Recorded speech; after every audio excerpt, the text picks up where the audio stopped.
ঢাকাই চলচ্চিত্রে তেমন সাফল্য না পেলেও বিলাসী জীবন ও রাজনৈতিক ঘনিষ্ঠতার কারণে বহুদিন ধরেই ছিলেন আলোচনায়। অবশেষে সেই বিতর্কিত অভিনেত্রী নুসরাত ফারিয়া ধরা পড়লেন পুলিশের জালে। রোববার সকালে ঢাকার হজরত শাহজালাল আন্তর্জাতিক বিমানবন্দর থেকে থাইল্যান্ডে পালানোর চেষ্টা করেছিলেন তিনি। ইমিগ্রেশন পুলিশের চেকপোস্টেই তাকে গ্রেপ্তার করা হয়। নুসরাত ফারিয়া সাবেক ডাক ও টেলিযোগাযোগ প্রতিমন্ত্রী জুনায়েদ আহমেদ পলকের ঘনিষ্ঠ হিসেবে পরিচিত ছিল।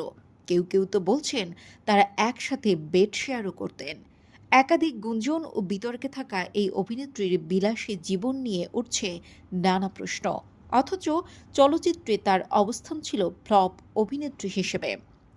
পুলিশ সূত্রে জানা গেছে, ভাটারা থানার একটি হত্যা চেষ্টা মামলায় আসামি নুসরাত ফারিয়া।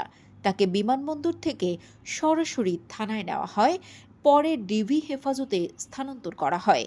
তদন্ত সংশ্লিষ্টদের দাবি, পালিয়ে যাওয়ার পরিকল্পনার কথা আগেই জানতে পেরে ইমিগ্রেশনে সতর্কতা জারি করা হয়েছিল। ২০১৫ সালে চলচ্চিত্রে পা রাখেন নুসরাত। এরপর ভারত ও বাংলাদেশের কয়েকটি সিনেমায় অভিনয় করলেও সেগুলোর কোনোটিই বাণিজ্যিকভাবে সফল হয়নি। অভিনয় ছাড়াও মডেলিং, উপস্থাপনা ও গানের জগতে নিজেকে প্রতিষ্ঠা করার চেষ্টা করলেও কোথাও তেমন সাফল্য পাননি। তবে তার বিলাসী জীবনযাপন বরাবরই প্রশ্ন তুলেছে। পরিবার সাধারণ হলেও ব্যবহার করতেন মার্সিডিজ, অডি ব্র্যান্ডের গাড়ি। গুঞ্জন ছিল সাবেক প্রতিমন্ত্রী পলকের ঘনিষ্ঠতা থেকে এসেছে এই বিত্ত বৈভব। অভিযোগ আছে, পলকের মন ভালো করতে বিশেষ সম্পর্ক গড়ে তোলেন নুসরাত, যার বিনিময়ে পান নানা সুবিধা। ব্যক্তিগত জীবনেও বিতর্ক পিছু ছাড়েনি। দীর্ঘ সম্পর্কের পর প্রেমিক ইফতেখার আলমের সঙ্গে বাগদান হলেও শেষ পর্যন্ত বিয়েতে গড়ায়নি। জানা গেছে, পলকের আপত্তিতেই সেই বিয়ে ভেঙে দেন নুসরাত।